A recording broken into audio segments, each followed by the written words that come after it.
Alhamdulillah kita bertemu dalam materi lanjutan daripada sejarah perkembangan Islam di Indonesia, subtema kerajaan Islam di Indonesia bersama saya Bu Rahma. Semoga bermanfaat, silahkan disimak dengan baik dan silahkan like dan subscribe. Terima kasih. Assalamualaikum warahmatullahi wabarakatuh.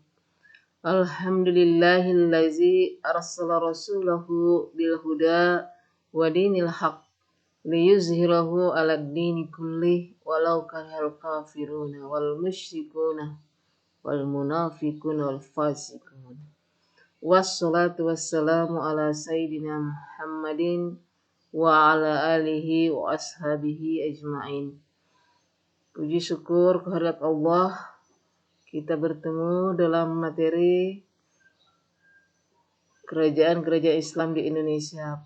Pada kesempatan ini kita akan menelusuri sejarah berdirinya kerajaan-kerajaan Islam yang pernah ada di Indonesia, yaitu mulai daripada sejarah kerajaan Islam Samudra Pasai, kerajaan Islam Aceh Darussalam, kemudian menuju ke Jawa, kerajaan Demak, kemudian dari Demak menuju ke Pajang, kerajaan Pajang Islam, terus dari Pajang menuju ke Mataram, kerajaan Islam Mataram, lalu menuju ke Sulawesi Selatan yaitu kerajaan Gua Talo.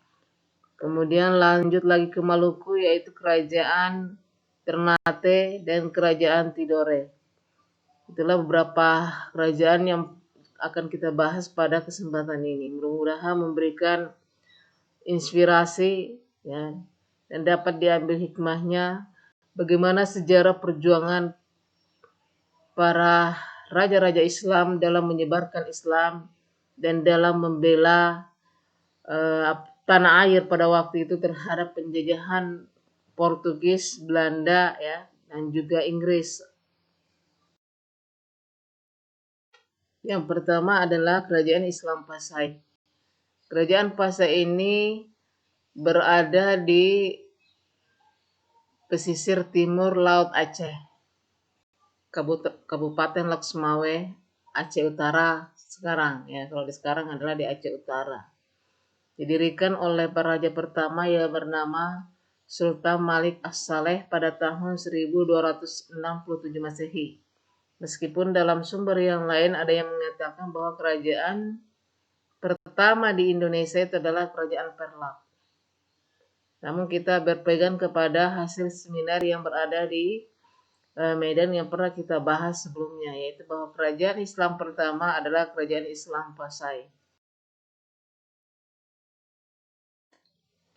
Kerajaan Samudra Pasai. Kerajaan Samudra Pasai ini pertumbuhan ekonominya karena kerajaan ini adalah merupakan kerajaan maritim yang berada di pesisir pantai, merupakan pusat daripada perdagangan ketika itu karena merupakan pintu masuk ke Selat Malaka. Sehingga kerajaan Samudra Pasai ini memiliki pengaruh terhadap pelabuhan-pelabuhan penting yang ada di Aceh ketika itu, yaitu termasuk di Pidi, Perlak, dan lain-lain. Nah, para pedagang muslim yang datang ke Samudra Pasai ketika itu banyak tertarik karena komoditi perdagangannya adalah lada, kapur barus, dan emas. Dan pada masa pemerintahan kerajaan Samudra Pasai, alat tukar perdagangan itu sudah ada yang dikenal dengan uang emas atau dirham.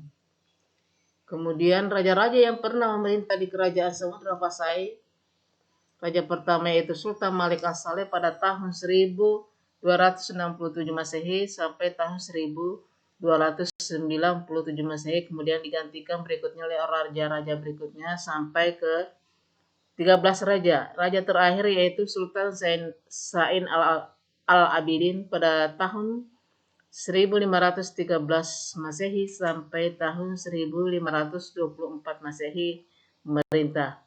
Kemudian pada tahun 1521 Masehi, kerajaan Samudra Pasai ini ditaklukkan oleh Portugis Sehingga semenjak itu kerajaan Samudra Pasai mengalami kemunduran, dan kemudian berikutnya kerajaan Samudra Pasai ini berada di bawah kerajaan Aceh. Sehingga pada tahun 1524 kerajaan Samudra Pasai berakhir dan diambil alih di bawah kekuasaan kerajaan Aceh Darussalam.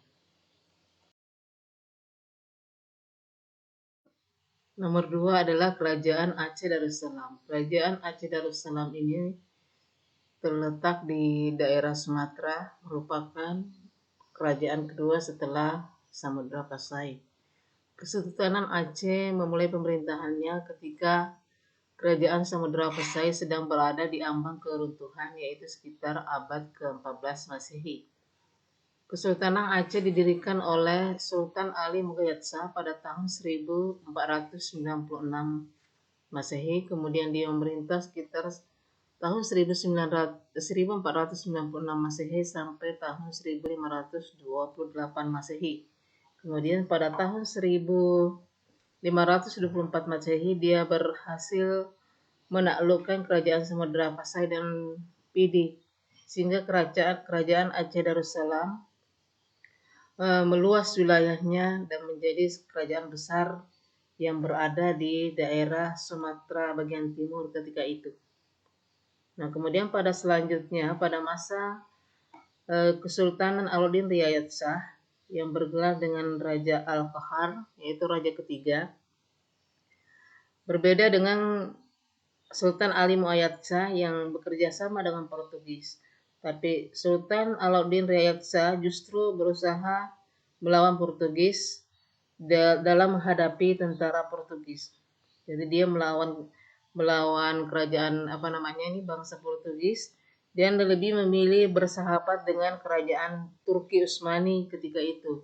Jadi pada masa pemerintahan kerajaan Aceh Darussalam oleh Al-Qahar, dia bekerja sama dengan kerajaan Turki Utsmani. Kemudian kalau kita melihat bahwa silsilah yang pernah memerintah itu ada sebanyak 17 raja yang pernah memerintah kerajaan Aceh. Kemudian Aceh mencapai puncak kejayaannya pada masa pemerintahan Sultan Iskandar Muda. Perkembangan kerajaan Aceh. Beberapa kemajuan yang dicapai ketika pemerintahan Aceh mencapai puncak kejayaannya yaitu pada masa pemerintahan Sultan Iskandar Muda. Selain wilayahnya meliputi seluruh Aceh, juga meliputi semenanjung Selat Malaka. Meskipun berkali-kali dia ingin merebut Malaka dari Portugis, tapi akhirnya kandas. Pada masa pemerintahan Sultan Iskandar Muda ini banyak dibentuk undang-undang tata negara. Kita bisa melihat beberapa balai pemerintahan yang dibentuk ketika itu, yaitu ada lembaga yang bertugas membuat rencana dan penelitian yang disebut dengan Balai Rong Sari. Kemudian yang nomor 2 adalah Balai Majelis Mahkamah Rakyat atau DPR. Kemudian yang ketiga adalah Balai Gading atau Dewan Menteri. Kemudian Balai Purda, Departemen Perdagangan. Balai Laksamana, Departemen Pertahanan. Balai Majelis Mahkamah, Departemen Kehakiman. Kemudian Baitul Mal. Pada masa pemerintahan Sultan Iskandar Muda ini, selain perluasan wilayah, juga terjadi kemajuan dalam bidang pemerintahan. Dan Aceh ketika itu menjadi pelabuhan internasional dengan pengamanan yang kuat untuk menghalau kapal Portugis ketika terjadi peperangan. Kemudian selanjutnya setelah Sultan Iskandar Muda wafat pada tahun 1636 Masehi, kemudian digantikan oleh menantunya yaitu Sultan Iskandar Sani pada tahun 1636 sampai 1641 Masehi. Nah, masa pemerintahannya tidak lama karena dia tidak memiliki kepribadian dan kecakapan yang kuat seperti Sultan Iskandar Muda. Kemudian selanjutnya digantikan oleh permaisurinya sendiri yaitu putri Sultan Iskandar Muda yang bernama Safiatuddin. Nah, sejak Sultan Iskandar Muda wafat, Aceh terus mengalami kemunduran akhirnya Aceh mengalami lemah dalam bidang pemerintahan dan penguasaan wilayah. Sejak itulah Aceh mengalami kemunduran total setelah meninggalnya Sultan Iskandar Muda.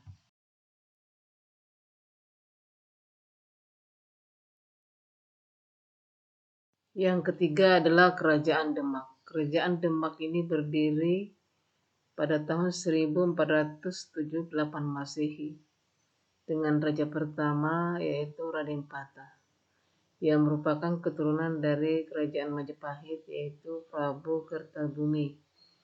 Nah, setelah Majapahit mengalami kekalahan dan jatuh ke tangan Girindrawardana dari Kilindaha, dan selanjutnya terjadi peperangan dengan Demak, dan di mana Majapahit mengalami kekalahan pada tahun 1518 Masehi, maka pusat kekuasaan bergeser ke Demak dan menjadi besar karena menguasai jalur perdagangan Nusantara ketika itu pada masa pemerintahan Raden Patah.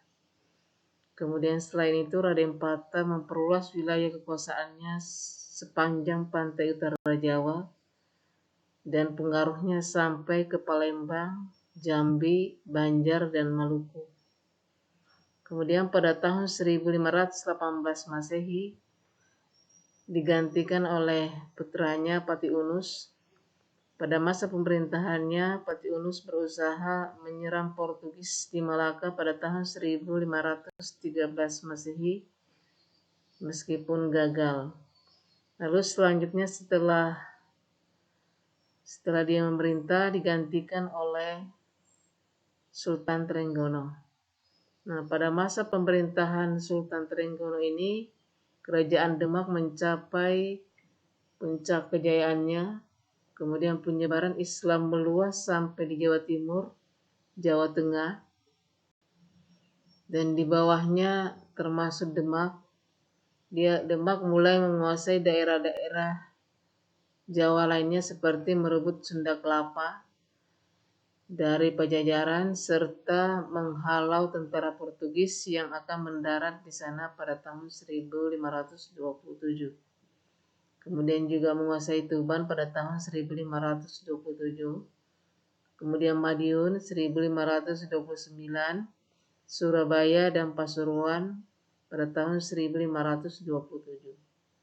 Kemudian Malang pada tahun 1545 dan Blambangan, kerajaan Hindu yang terakhir di ujung timur Pulau Jawa pada tahun 1527 sampai 1546.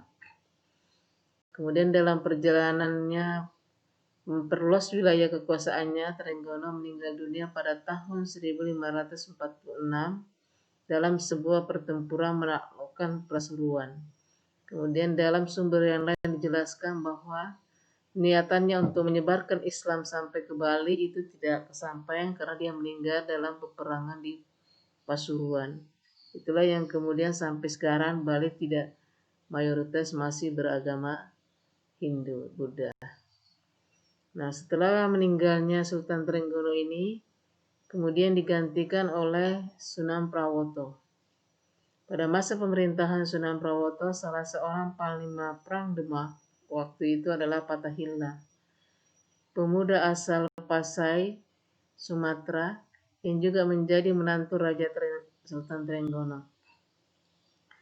Sementara Maulana Hasanuddin putra Sunan Gunung Jati diperintah oleh Trenggono untuk menduduki Banten Girang. Kemudian dari keturunan Maulana Hasanuddin menjadikan Banten sebagai kerajaan mandiri. Sedangkan Sunan Kudus merupakan imam di Masjid Demak, juga pemimpin utama dalam penaklukan Majapahit sebelum pindah ke Kudus.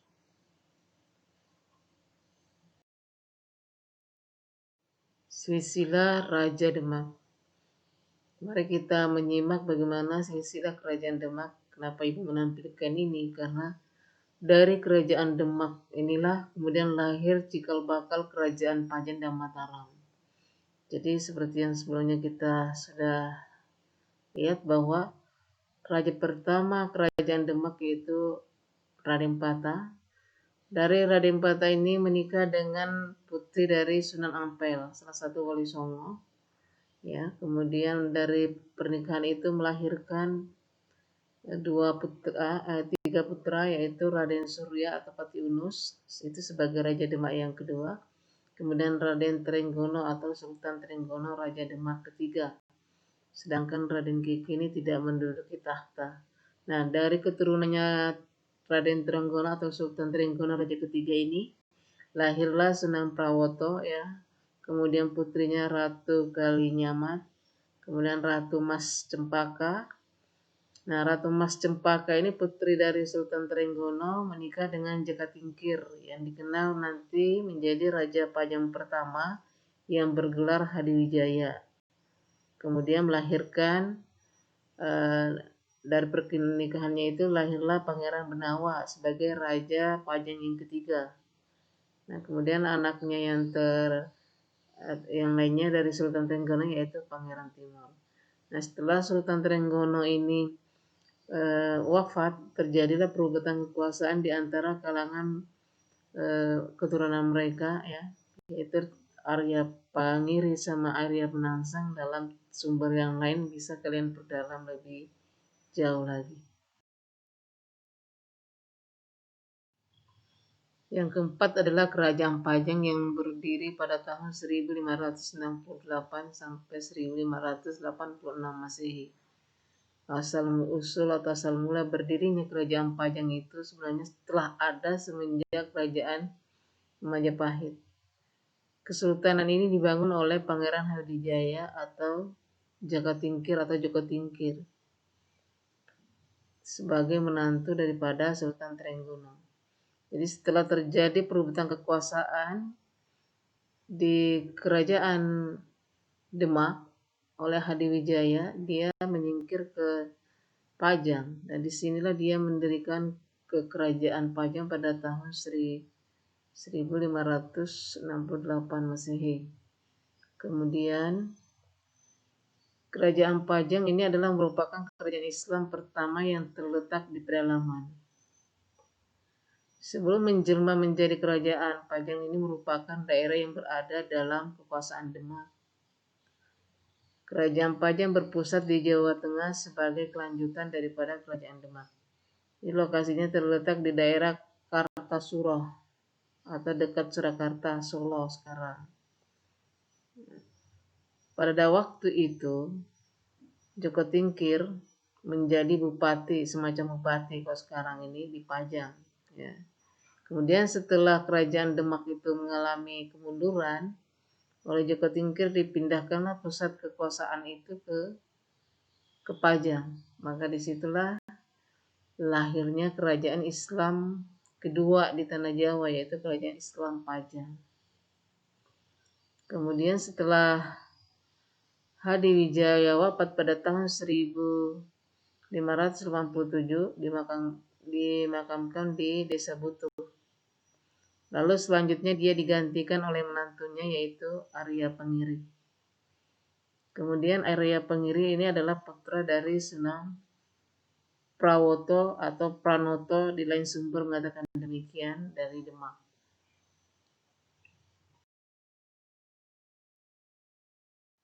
Mari kita lihat beberapa peninggalan Kerajaan Pajang dan sebab-sebab keruntuhan Kerajaan Pajang. Di antaranya adalah peninggalannya adalah Kesultanan Pajang ini terletak di Komplek Keraton yang sekarang tinggal batas pondasinya saja yang berada di perbatasan Kelurahan Pajang, Kota Surakarta. Jadi masih bisa dilihat pondasinya, sisa-sisa sejarah peninggalannya. Kemudian ada masjid peninggalan Joko Tingkir, yaitu masjid yang dikenal dengan nama Laweyan. Ini berdiri pada tahun pada saat pemerintahan kerajaan Pajang yang dipimpin oleh Sultan Hadiwijaya atau disebut juga dengan Joko Tingkir. Biasa disebut dengan Joko Tingkir. Bangunannya itu adalah berdiri pada tahun 1546 Masehi. Kemudian ada peninggalan keris yang disebut dengan keris Hamandal. Keris ini adalah peninggalan Pangeran Hamandal. Keris inilah yang digunakan Pangeran Hamandal untuk mengalahkan ayahnya sendiri dalam perang merebut kekuasaan kerajaan Pajang. Jadi memang dalam sejarah kerajaan itu sering terjadi perebutan kekuasaan di kalangan para bangsawan atau di kalangan keturunan raja-raja itu sendiri. Nah, dari sanalah kemudian yang menyebabkan terjadinya keruntuhan kerajaan Pajang. Jadi pada saat Pangeran Benawa tidak sanggup lagi menggantikan kedudukan ayahnya sebagai Sultan Pajang, oleh karena itu dia menyerahkan tahtanya kepada Sutawijaya. Nah, oleh Sutawijaya, kerajaan Pajang ini dipindahkan ke Mataram pada tahun 1586 Masehi. Dengan pindahnya kerajaan Pajang ini ke Mataram, maka berakhirlah riwayat Pajang dan berdirilah kerajaan Mataram yang bercorak Islam di Yogyakarta. Jadi Mataram dulu adalah Yogyakarta sekarang.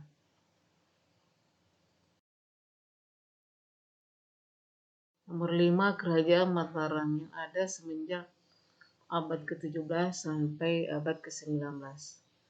Kerajaan Mataram Islam adalah awalnya sebuah atau sebidang tanah yang diberikan oleh Sultan Hadiwijaya atau Joko Tingkir pada keturunan dari Ki Ageng Pemanahan, yaitu Sutawijaya. Kemudian Sutawijaya mendirikan kerajaan Mataram Islam pada tahun 1586 Masehi. Di kerajaan ini bermula adalah sebuah kadipaten yang berada di bawah kekuasaan kerajaan Pajang waktu itu. Nah, setelah Sutawijaya menjadi raja pada tahun 1587 Masehi sampai 1601 Masehi, dia bergelar Penembahan Senopati in Alaga, Sayyidin Panatagama Halifatullah Tanah Jawa.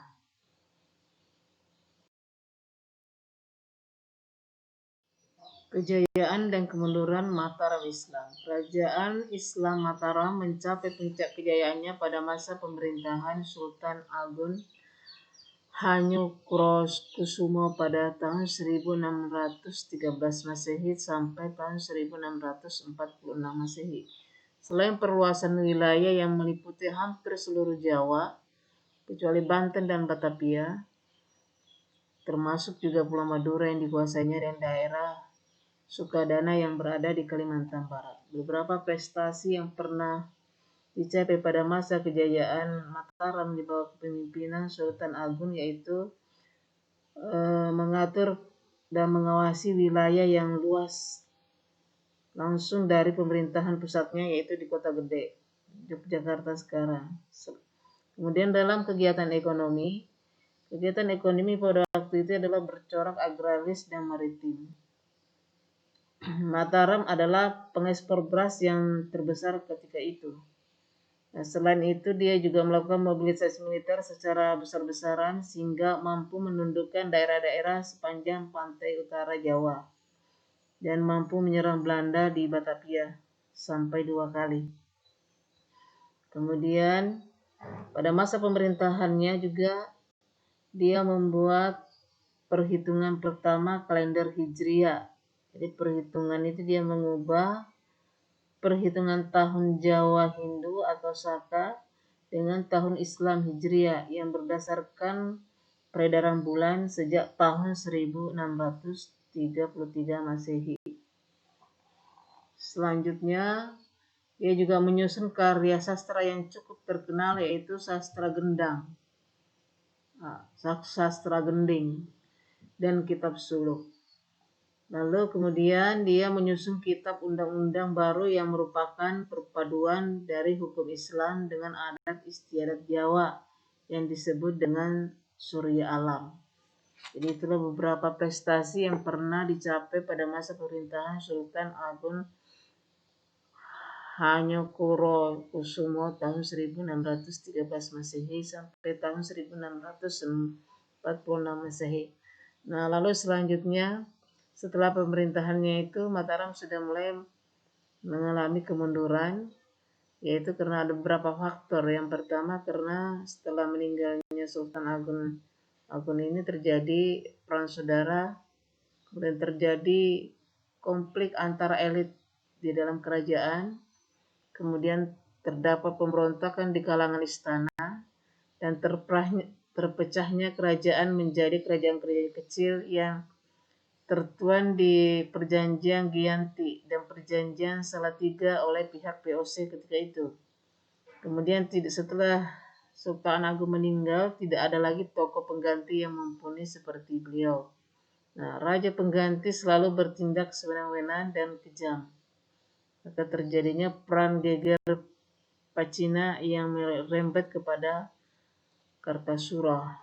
Sehingga dengan demikian kerajaan Mataram mengalami kemunduran. Nomor 6 adalah Kerajaan Banjar. Kerajaan Banjar ini berada di Kalimantan Selatan. Kerajaan Banjar pertama kali berdiri sekitar tahun 1526 Masehi di daerah yang bernama Koin Utara, Banjarmasin kalau sekarang. Setelah dihancurkan Belanda, kerajaan ini dipindahkan ke Martapura dan raja pertamanya adalah Suryansa sebagai raja pertama. Nah, setelah pemerintah sebagai raja pertama mengadakan perluasan wilayahnya sampai ke Banjarmasin, Martapura, Tanah Laut, Margasari, Amandit, Alemarabahan, kemudian Buno Lima, Hulu Sungai Barito, sampai ke Tanah Bumbu, kemudian Pulau Laut, Pasir, Berau, ini berada di Kalimantan Timur, ya, Kutai, Kota Waringin, Pandak, Sukadana, dan Sambas. Jadi berawal dari Banjarmasin, penyebaran Islam itu berlanjut kepada daerah-daerah yang ada di Kalimantan Timur dan yang berada di Kalimantan Barat. Jadi yang menyebarkan Islam ke Kalimantan Timur sebagian juga berasal dari kerajaan Banjarmasin yang pindah ke Martapura. Nah, kemudian kerajaan Banjar ini mulai mengalami keruntuhan dan berakhir pada tahun 1905 Masehi, yaitu karena berperang melawan Belanda. Kemudian raja terakhir yaitu Sultan Muhammad Seman yang memerintah dari tahun 1892 Masehi sampai tahun 1905 Masehi. Demikianlah beberapa sekilas tentang sejarah perkembangan dan keruntuhan kerajaan Mataram Banjarmasin yang ada di Kalimantan Selatan.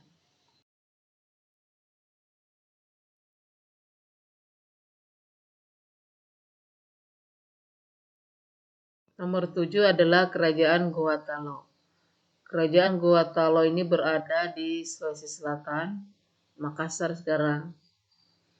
Dengan masuknya Islam Sultan Alauddin pada tahun 1605 Masehi, berkat dakwah dari Datuk Ribandan dan Sulaiman yang berasal dari Minangkabau. Kemudian Sultan Hasanuddin setelah masuk Islam, dia memerintah di kerajaan Gorontalo pada tahun 1591 Masehi sampai tahun 1639 Masehi. Kerajaan Gorontalo ini adalah dua kerajaan yang digabung menjadi satu sehingga namanya menjadi Gorontalo. Jadi dua kerajaan itu kerajaan Goa dan Talo digabung menjadi satu kerajaan yaitu Gorontalo. Kemudian kerajaan ini mencapai puncaknya kepopulerannya atau kemajuannya pada abad ke-16 dengan bergabungnya dua kerajaan tersebut dalam satu ikrar yang terkenal yaitu Ikrar Bersama Ruakarayan Naseraata, artinya dua raja tapi satu rakyat.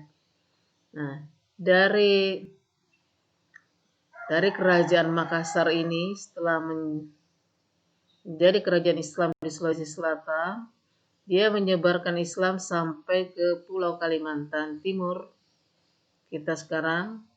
Jadi yang sebagian besar yang menyebarkan Islam di Kalimantan Timur selain daripada Banjar yang ke Pasir, Berau, dan Kutai, tapi juga ada penyebaran Islam yang berasal dari Sulawesi Selatan. Selain itu dia juga sampai menyebarkan Islam sampai ke NTB, Nusa Tenggara Barat, dan NTT, Nusa Tenggara Timur. Kemudian setelah memasuki abad ke-17, pada masa pemerintahan Sultan Malikus Said, Malikus Said yang terkenal dengan nama Raja Karayan Lakiwan, mencapai puncak kejayaannya dengan perluasan wilayah hampir di seluruh daerah di Indonesia Timur, dari Pulau Sangir, Talaut sampai sebelah utara, termasuk Kutai dan Marege, Australia. Jadi perluasan wilayahnya sampai ke Kutai itu Kutai Kalimantan Timur, Tenggarong sekarang, kemudian Marega di Australia. Semua itu terjadi pada masa pemerintahan Sultan Malikus Said pada tahun 1639 Masehi sampai tahun 1653 Masehi. Selain perluasan wilayah, kerajaan Goa Tallo ini juga menjalin hubungan internasional dengan Raja Inggris, kemudian Raja Castilias di Spanyol, kemudian juga menjalin hubungan dengan negara Portugis dan juga mufti besar Arab. Jadi pada waktu itu telah terjadi hubungan dengan negara-negara lain. Kemudian pada masa pemerintahan Sultan Hasanuddin atau yang dikenal dengan nama Malombasi Daen Matawang yang jadi raja pada tahun 1654 Masehi sampai tahun 1660 Masehi, Sultan Hasanuddin ini sangat tegas terhadap Belanda ketika itu. Kemudian ketika Belanda berada di Buton itu adalah Sulawesi Tenggara, Sultan Hasanuddin berhasil menyerangnya, mengusirnya dari Buton dan menduduki Buton. Makanya dalam sumber yang lain juga disebutkan bahwa pernah terjadi kerajaan Islam di Buton akibat pendudukan daripada kerajaan Goa yang dipimpin oleh Sultan Hasanuddin. Dan dalam sejarah perkembangannya kerajaan Goa Tallo ini atau kerajaan Goa, ini sering terjadi pertempuran dengan Belanda ketika itu yang ingin monopoli dalam perdagangan. Kemudian selanjutnya setelah Sultan Hasanuddin meninggal, digantikan oleh anaknya yaitu Pasombah, yaitu pada tahun 1699 Masehi, tapi kita tidak tahu lagi sejarah berikutnya. Jadi sejarah singkat kerajaan Goa adalah raja-raja yang terkenal itu adalah Sultan Alauddin, kemudian Sultan Malikus Said dan Sultan Hasanuddin. Setelah itu tidak dikenal lagi atau tidak didengar lagi sejarah perkembangan kerajaan Goa. Kita bisa melihat bahwa yang gambar warna putih di atas itu adalah Sultan Alauddin, kemudian yang di bawah itu adalah Sultan Hasanuddin. Demikian sejarah singkat kerajaan Goa Tallo. Yang ke-8 adalah kerajaan Ternate. Kerajaan Ternate Islam ini ada pada abad ke-13 yang beribu kota di Sampalu, Ternate, Maluku. Selain kerajaan ini, juga terdapat kerajaan di Jailolo, Bacan, dan Obi. Nah, Ternate banyak menghasilkan rempah-rempah sehingga banyak para pedagang yang berasal dari tanah Jawa, Melayu, Cina dan Arab datang ke sana. Nah, raja Ternate yang pertama kali memeluk Islam yaitu Sultan Marhun, atau dengan nama aslinya yaitu Gapi Bangun, yang memerintah pada tahun 1465 Masehi sampai tahun 1485 Masehi. Kemudian setelah masuk Islam, dia memerintahkan keluarganya banyak memperdalam ilmu agama. Nah, setelah dia masuk Islam, dia juga memasukkan anaknya Islam yaitu putranya yang bernama Zainal Abidin, kemudian menjadi raja juga di Ternate yang memerintah pada tahun 1895 Masehi sampai tahun 1500 Masehi. Nah, setelah dia digantikan oleh raja berikutnya yaitu Sultan Sirullah, kemudian berturut-turut Sultan Harun dan Sultan Babullah. Nah, kemudian pada tahun 1550 Masehi sampai 1570 Masehi, kerajaan Ternate yang dipimpin oleh Sultan Harun. Pada masa pemerintahannya, dia termasuk raja yang sangat menentang keras keberadaan Portugis dan bersikap tegas, sehingga dalam pertempuran dan peperangan Sultan Harun ini meninggal terbunuh dengan kelicikan Portugis. Setelah dia wafat dilanjutkan oleh putranya yang bernama Sultan Babullah. Pada masa pemerintahannya ini terjadilah peperangan melawan Portugis dan berlangsung selama 5 tahun. Dan akhirnya Sultan Babullah berhasil mengusir Portugis pada tahun 1575 Masehi. Kemudian pada masa pemerintahan Sultan Babullah inilah Ternate mencapai puncak kejayaannya yang pengaruhnya sampai ke Mindanao, Filipina. Ya, jadi sampai ke luar negeri, di luar daripada Kepulauan Nusantara. Kemudian juga seluruh Maluku dikuasai dan Papua. Sehingga Sultan Babullah ini mendapat gelar yaitu Dipertuan 72 Pulau karena perluasan daerahnya begitu luas. Kemudian dalam menjaga keamanan kerajaan, dia memiliki 100 kapal kora-kora untuk menjaga keamanannya dari serangan musuh-musuh kerajaan Ternate. Setelah Sultan Babullah wafat, Ternate mulai melemah karena adanya serangan Spanyol dan Portugis pada tahun 1580 Masehi. Nah, Sultan Said Barkati ditawan dan dibuang di Filipina. Ditambah lagi kerjasama dengan VOC untuk mengusir Spanyol dan Portugis, yang akhirnya justru VOC memiliki monopoli di Ternate. Dengan terjadinya kontrak dagang pada tanggal 26 Juni 1607 Masehi. Kemudian setelah memonopoli perdagangan di Ternate, Belanda membangun benteng Oranye di Ternate. Setelah itu Ternate sudah mengalami kelemahan karena dimonopoli perdagangannya oleh bangsa Belanda dengan politik dagangnya yaitu VOC.